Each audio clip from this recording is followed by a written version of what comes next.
Trump and Biden teams both jump on Pence disclosure as a classified documents defense. Prince Harry and Meghan Markle share never-before-seen wedding and pregnancy pictures in documentary trailer. 7-year-old boy killed and mother injured by pack of dogs in Idaho. Prince Harry says he thought Princess Diana went into hiding after her death. How Lisa Marie Presley's feelings toward Michael Jackson evolved after he died. This is breaking news. I'm Erin Burnett in Washington. Trump and Biden teams both jump on Pence disclosure as a classified documents defense. Advisors to former President Donald Trump and President Joe Biden jumped on news of classified documents being found in former Vice President Mike Pence's Indiana home, with both viewing it as a helpful defense in their own documents investigations. Biden's team continues to draw a distinction between him and Trump when it comes to their handling of classified documents, and the parallels between the Pence and Biden cases have served to sharpen that argument in the initial fallout. But sources familiar with both cases acknowledged Tuesday new revelations about sensitive materials found at Pence's home help their cause. On one hand, Trump's legal team views the news of classified documents found at Pence's home as a positive development for the former president, believing the discovery, coupled with Biden's own ongoing special counsel investigation related to his handling of classified documents, changes the dynamics of the Justice Department's investigation into the former president, according to a source familiar with the matter. While the circumstances are different in each case, members of Trump's legal team believe these developments will make it harder for prosecutors to justify bringing criminal charges against any of them, the source said. Meanwhile, Biden officials were relieved by the news, according to sources who told CNN that the Pence news turns down the temperature on this being a Biden-only story. Another source familiar with the investigation likened the steps Pence took upon the discovery of classified documents to those taken by Biden. Pence turned over about a dozen documents marked classified to the FBI shortly after discovering them.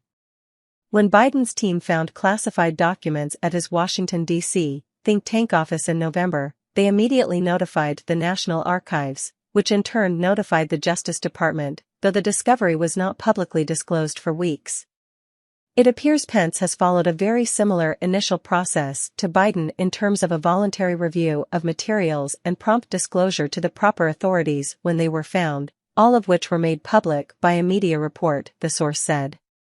The FBI searched Biden's home only recently, months after the first classified material was found. Biden's team discovered documents in multiple locations between November and January.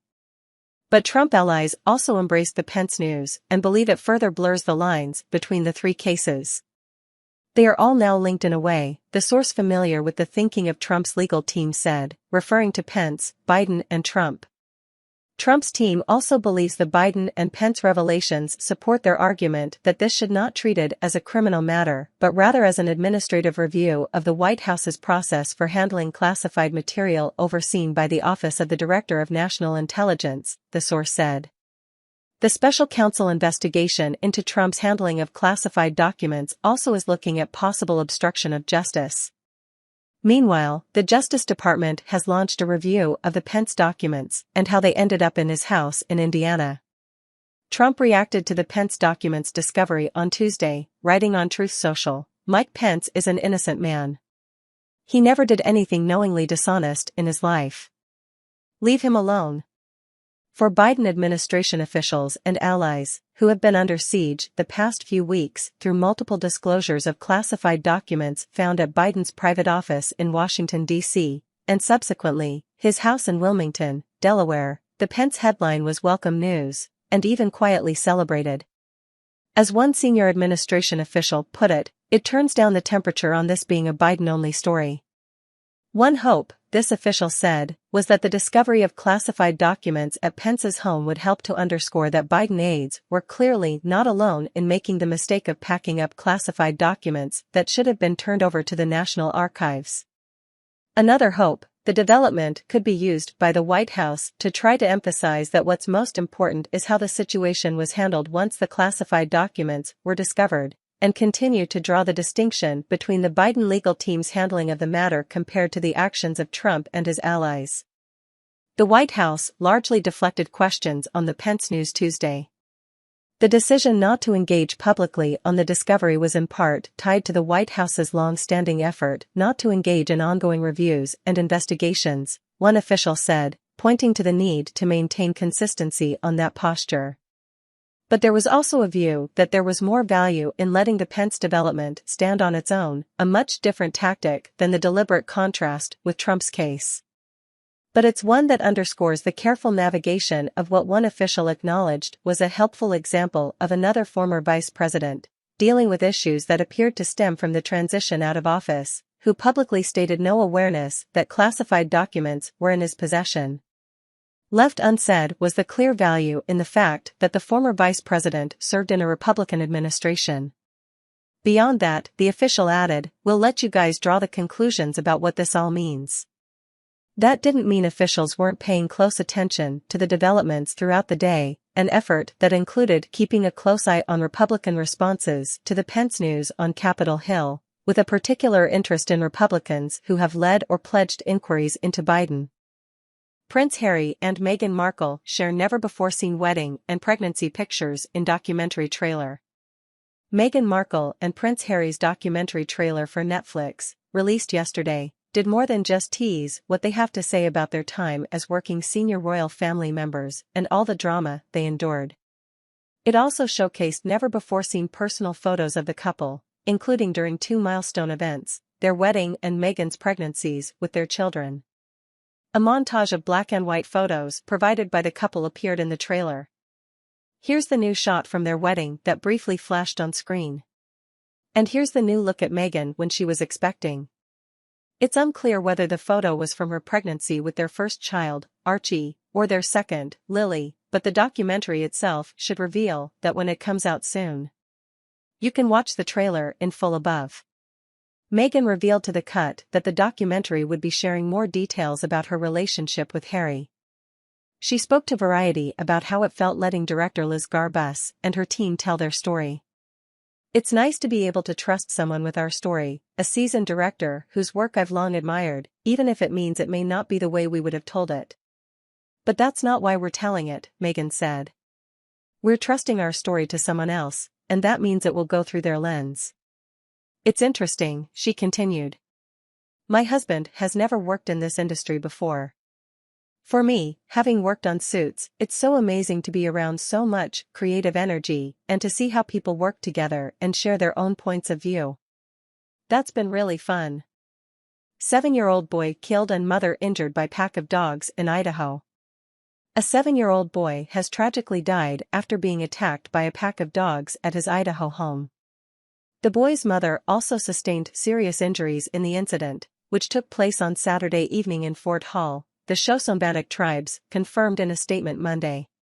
Shoshone tribes added that all 4 dogs involved in the incident had since been put down. Fort Hall is a census-designated place that lies on the Fort Hall Indian Reservation.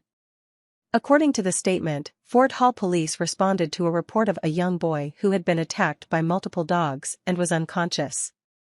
The boy, 7-year-old Kellen, and his mother, Emily Islas, were then taken to the Portneuf Medical Center. Tragically, Kellen was later pronounced dead, according to a GoFundMe page organized by Islas' friend Samantha Lene. The family lives in an RV on the property of another family's home, to whom the 4 dogs belonged.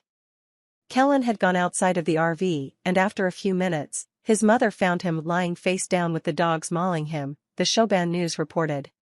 She was also severely injured after trying to fight off the dogs, and eventually laid on top of her son to protect him, added the outlet.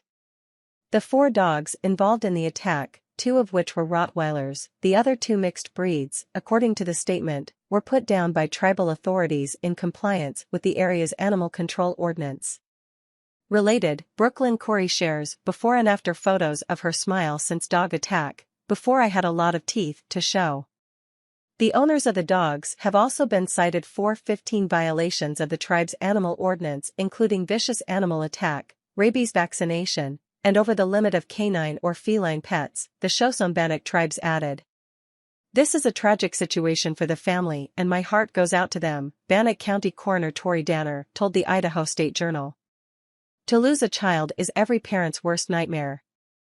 This situation is very difficult to understand, and my thoughts and prayers are with them in this tough time. Islas remains in the ICU with sustained nerve damage and a ruptured artery in her right arm, as well as damage to the back of her head, left arm and her back, the GoFundMe stated Tuesday. She did everything in her power to protect Kellen from that attack. She is an amazing woman and mother and sacrificed herself to try and save her little boy, added its organizer Lene. No mother should ever have to go through this, she continued. It absolutely breaks my heart that this tragedy has happened. I know this won't heal the hurt, but at least it can help.